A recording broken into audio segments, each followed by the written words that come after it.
Olá, leitores, tudo bom? Não esqueça de curtir, compartilhar, se inscrever aqui no canal. Tem minhas redes sociais e também o meu site aqui na descrição para você ter acesso a vários fichamentos dos livros que eu faço vídeo aqui. Muito bem, então o vídeo de hoje é sobre o von Mises, né? A mentalidade anticapitalista. Então basicamente ele começa aqui na página 5, né? Que no regime capitalista, o que acontece? O capitalismo ele oferece uma oportunidade para várias pessoas de elas conseguirem o cargo que elas procuram, né, nas empresas. Só que, nesse tipo de sociedade, o homem que não viu suas ambições totalmente satisfeitas procura um bode expiatório, que possa ser responsabilizado por suas próprias falhas. Ele acusa, então, a ordem social existente. Logo, então, de onde veio essa situação, né, que é da página 8 e da página 9? Então, essa ascensão das multidões que caracteriza a radical mudança social veio da Revolução Industrial. Né? Os desfavorecidos, em todas as épocas precedentes da história, formavam um bando de escravos e servos. E agora são um público comprador. E a preferência, né, e os homens de negócio vão buscar a preferência desse público. Qual é a conclusão, então? Que os clientes sempre estão com a razão. Então você precisa atender os clientes para você ter sucesso no mercado. Então, na página 15, para você alcançar o sucesso, se você quiser enriquecer, tem que satisfazer o público oferecendo algo mais barato e que ele goste mais. Claro que num mercado não sabotado por restrições impostas pelo governo. Portanto, a culpa é exclusivamente sua se você não conseguir sobrepujar o rei do chocolate, a estrela do cinema e o campeão de boxe. Logo, então, aqui na página 15 e 16, aqueles que satisfaçam um menor número de pessoas têm menos votos. O que é o voto? Dinheiro. E os que se satisfazem mais, né, têm mais dinheiro. Então, por exemplo, a estrela de cinema supera o filósofo. Os fabricantes de chocolate superam o compositor de sinfonias. Obviamente aqui se vai fazer a discussão, né, o que é bom, o que é melhor para a sociedade, para as pessoas. Ele também fala isso num outro trecho aqui mais para frente. Então abre um leque aí de futuras discussões. Então ainda na página 15, essa existência da oportunidade de competir no mercado não remove ou alivia as desvantagens inatas com as quais a natureza discriminou muitas pessoas. Então, exemplo, né, se você nasceu com uma deficiência, essa oportunidade não vai igualar você, faz parte do jogo aqui. Na 16, no capitalismo é uma outra coisa. A situação de vida de cada um depende dos seus próprios feitos. Quem não tiver suas ambições plenamente satisfeitas sabe muito bem que deixou escapar as oportunidades, que foi testado e considerado inapto por seus semelhantes, né? Como ele falou na 15, você não conseguiu votos, dinheiro. Se sua mulher o censura, aí aqui ele traz, digamos, uma historinha para comprovar essa situação, que a pessoa percebe que ela falhou, né? Por que você ganha apenas $8 por semana? Se você fosse esperto como seu colega Paulo, você seria o chefe da seção e teria melhores condições de vida. Ele toma então consciência que ele é da sua própria inferioridade e se sente humilhado. E aí eu resgatei da página 25, né, que esse empregado ele sofre com a convivência diária com pessoas que obtiveram mais sucesso do que ele. Vê alguns companheiros de trabalho começaram no mesmo nível e agora estão mais altos na empresa. Assim, ele acha que o Paulo, de qualquer ponto de vista, é inferior. Com certeza conclui: Paulo deve ter seu progresso por causa de golpes baixos sob o sistema injusto do capitalismo, né? Não de mérito, ele não consegue reconhecer essa ideia, né? Denunciado por todos os livros e jornais, pelos letrados e políticos como fonte de toda desordem e miséria. Então aqui seria então os intelectuais que falam que o capitalismo é ruim, e aí está na mídia isso bastante, então essa pessoa tem uma desculpa para falar que o sucesso do Paulo não seria correto. Então, continuando na página 19, numa sociedade desse tipo, a desigualdade dos homens e de suas habilidades intelectuais, força de vontade e experiência prática, torna-se visível, né? É um reforço do que ele acabou de dizer. Continuando aqui na página 19 e 20, né, o homem comum, né, não tem ocasião de conviver com pessoas que tenham mais êxito que ele. Convive com homens comuns. Então, jamais encontra sua vida social o seu chefe. E não aprende, não percebe, não vivencia por experiência própria quão diferentes são o empresário executivo com respeito às habilidades e competências necessárias para um atendimento eficaz dos consumidores. Sua inveja e ressentimento não estão voltados contra um ser de carne e osso, mas contra abstrações como administração, capital, Wall Street. Então me parece aqui, este exemplo me remeteu a um outro livro que confira se já tem vídeo aqui no canal, que é esse aqui, Ortega y Gasset, Rebelião das Massas, que vai complementar essa ideia aqui de diferença de percepção da compreensão do homem e tudo mais. Muito interessante. Eu não vou começar a falar porque é muito extenso as ideias daqui, mas eu acho que liga muito, então fica o convite para você. E aí ele continua na página 30, né? Pouco familiarizados com a natureza da empresa e do mercado, estão convencidos, como Marx, de que o capital automaticamente gera lucros. Totalmente incapazes de apreciar corretamente a significação dos balancetes e extratos, veem cada atitude dos patrões como uma sinistra tentativa de enganá-los e despojá-los do patrimônio herdado. Então, né, ele quer pegar, digamos, né, a propriedade privada do burguês, mas as pessoas não conseguem aprender como é difícil você gerir uma empresa, né? Continuamos na página 38 e 39 agora. As ideias dos chamados partidos de esquerda têm diferenças entre si.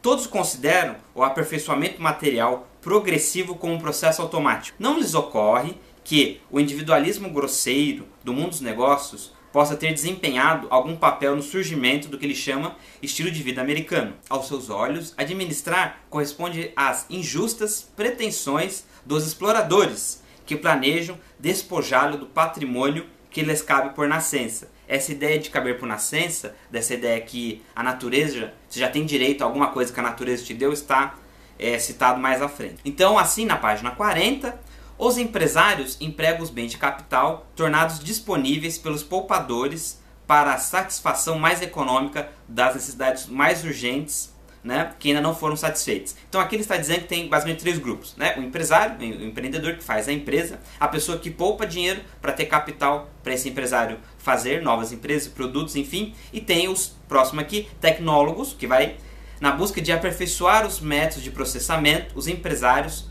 próximos aos poupadores, o que é chamado de progresso econômico. Então os tecnólogos, eles fazem digamos, tecnologia, inventam várias coisas que os empresários compram e patrocinam, enfim, estão trabalhando. E aí eu resgatei, nós estamos na página 40, eu resgatei a página 81. O capital não é uma dádiva gratuita de Deus ou da natureza, é o resultado de uma prudente restrição do consumo por parte do homem, né, os poupadores. É criado e aumentado pela poupança e mantido pela abstenção dos gastos. Então, como aqui ele complementa o que acabou de falar, ainda na 41, o indispensável para tornar-se capitalista, empresário ou projetista de novos métodos tecnológicos é ter inteligência e força de vontade. O herdeiro de um milionário goza de certa vantagem, pois começa em condições mais favoráveis que outros. Mas sua tarefa na disputa pelo mercado não é mais fácil e pode, às vezes, ser mais cansativa e menos recompensadora do que um recém-chegado. Me parece aqui, podemos confirmar os dados, mas que as taxas de suicídio são maiores nos países mais ricos. Então, talvez essa ideia de você ter uma dificuldade, e pelo que algumas coisas que eu li sobre empreendedorismo, né, ele quer superar desafios, ele gosta desse desafio. Claro que ele não vai fazer sem um planejamento estratégico, construir o seu projeto, da empresa, etc. Mas pode ser um caminho aqui para a gente discutir no futuro, né? E aí, continuando agora na página 46, contudo, as pessoas são socialistas porque creem que o socialismo vai melhorar a sua vida e odeiam o capitalismo porque prejudica. Elas se recusam a estudar economia e não entendem as críticas que os economistas fazem ao planejamento socialista, porque aos seus olhos, ser uma teoria abstrata, a economia é simplesmente absurda, ele não consegue compreender então as ideias econômicas. Finge acreditar apenas na experiência. E essa ideia de entender a experiência, eu tenho um vídeo aqui no canal que eu explico o marxismo, e se você já estudou um pouco, você pode explicar o marxismo de maneira rápida ou demorada, e me parece, quando você estuda no primeiro momento, é muito intuitivo. Fala, não, é assim mesmo que é o mundo. Só que quando você vai estudando mais itens, você vê que aquela explicação não cobre todas as lacunas, né? Então é mais completo. Eu tenho um outro livro aqui, né, do O Ação Humana, do Von Mises, ainda preciso trazer aqui no canal, ou já tem aqui no canal, né, que ele trata justamente isso. Que se você não tem um mercado, você não tem preço, sem preço não dá para você fazer o planejamento estatal. Então já dá errado desde o início. E isso tem regras econômicas que ele explica aqui em outras obras, outros autores também explicam, que aí você percebe que essa ideia do planejamento estatal socialista e comunista, né, mas digamos socialista, seria impossível. Então, continuando aqui na página 53, o capitalismo pode fazer com que as massas sejam tão prósperas a ponto de comprar livros e revistas, mas não pode imbuí-las do discernimento de um mecenas. Mecenas aqui é aquele pessoal que tinha dinheiro para financiar obras no Renascimento, né, no período chamado Renascimento. Não é culpa do capitalismo se o homem comum não aprecia livro. E aí na 53 eu resgatei a página 77, daí eu faço o fechamento. O fato de reconhecer os grandes autores e artistas sempre foi limitado a pequenos grupos. O que caracteriza o capitalismo não é o mau gosto das multidões, mas o fato que essas mesmas multidões, tornadas prósperas pelo capitalismo, passaram a ser consumidoras de literatura. Obviamente, literatura sem qualidade. O mercado do livro está invadido pela literatura banal, destinada aos semibárbaros. Mas isso não impede que grandes autores criem suas obras imortais. Então aqui a gente vê que a pessoa tem, né, eu tenho que atender ao cliente. Então, se o cliente quer uma obra mais simples, digamos, ou ruim, enfim, podemos discutir aqui, eu vou oferecer para ela. É o que ele está dizendo aqui nessas duas páginas. Parte dessa explicação está aqui, retomo, Rebelião das Massas, por que as pessoas estão escolhendo essa literatura menor. Tem um caminho bem interessante aqui. E tem aqui também Invasão Vertical dos Bárbaros, também um outro livro bem bacana, que tem alguns insights, que é essa ideia aqui do que seria essa ideia dos bárbaros, destruição da cultura. Então, os dois livros conversam entre si.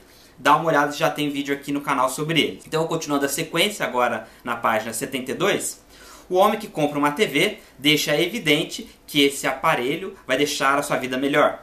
Caso contrário, ele não iria comprar. A tarefa do médico não é tornar o paciente feliz, mas eliminar a dor e deixá-lo em melhor disposição para que possa atingir seu objetivo principal.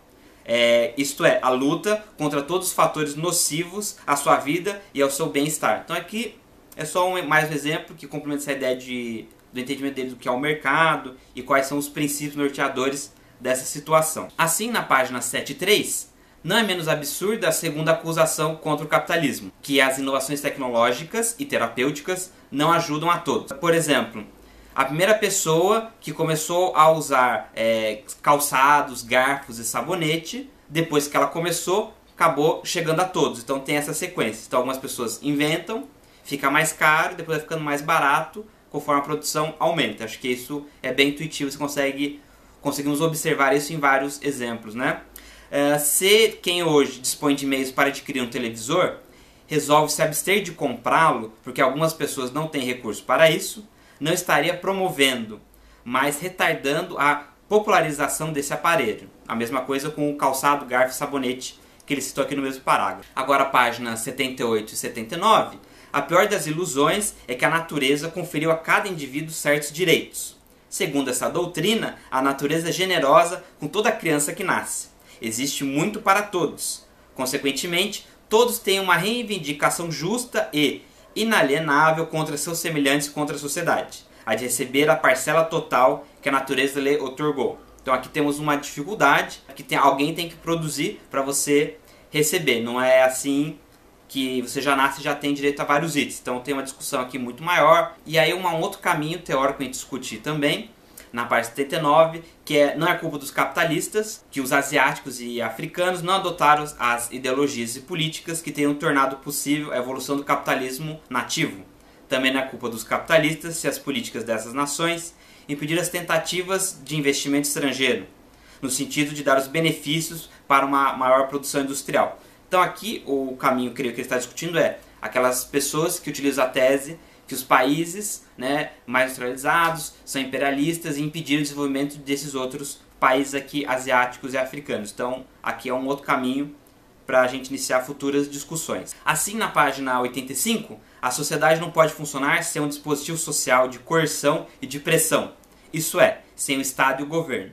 Daí surge um novo problema: coibir os homens, investir de funções governamentais, a fim de que não se abusem de seus poderes e transformem todas as pessoas em virtuais escravos. Então aqui me parece, tem que ter o Estado e o governo, o que a gente tem que construir é o quanto que ele pode interferir na nossa vida. Então aqui essa discussão, muito provavelmente você já ouviu falar sobre ela. Continuando na 86, então o objetivo da gente construir instituições políticas e jurídicas que vão salvaguardar a liberdade do indivíduo contra o governo. Então, o governo representativo e a regra da lei, a independência das cortes e tribunais em relação aos órgãos administrativos, habeas corpus, exame judicial, reforma dos atos de administração, liberdade de palavra e da imprensa, separação entre igreja e Estado e, entre outras, tem um objetivo: conter o arbítrio dos funcionários públicos e garantir aos indivíduos a liberdade de enfrentar o seu despotismo. Agora na página 90, que ele faz uma sequência de ideias falando sobre a Rússia, selecionei esse pequeno pedaço.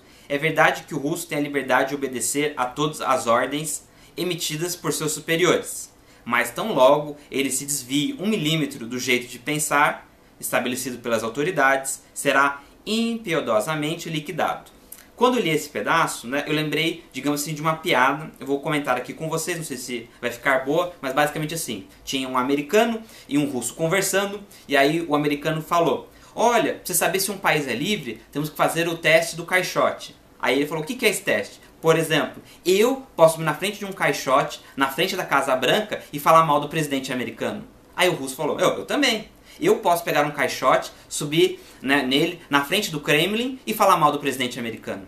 Então, fica aí, faça os comentários se você achou engraçado ou fica só apenas um comentário, um complemento. E aí na página 91 e 92 ele faz uma sequência contando algumas coisas do Karl Marx. Quando ele deixou de ser exilado, ele decidiu morar em Londres. Quando ele chegou lá, ninguém incomodou ele fundou a Associação Internacional dos Trabalhadores, que tinha o objetivo ser contra, fazer uma revolução, ser contra o capitalismo. Ele não foi impedido, ele visitou vários países, ele fez palestras, fez livros e morreu tranquilamente. Então me parece aqui que ele está evidenciando essa liberdade da sociedade ocidental. Aí outra citação da 92, na Rússia soviética não se tolera a menor oposição. Essa é a diferença entre liberdade e escravidão. E a minha última citação, se chegou até aqui, muito obrigado, página 101.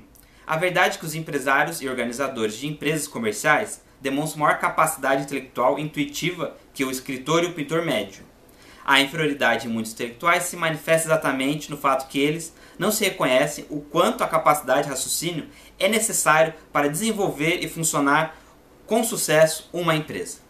Então é isso, chegou até aqui, muito obrigado, não esqueça de curtir, compartilhar e se inscrever. A gente se vê no próximo vídeo.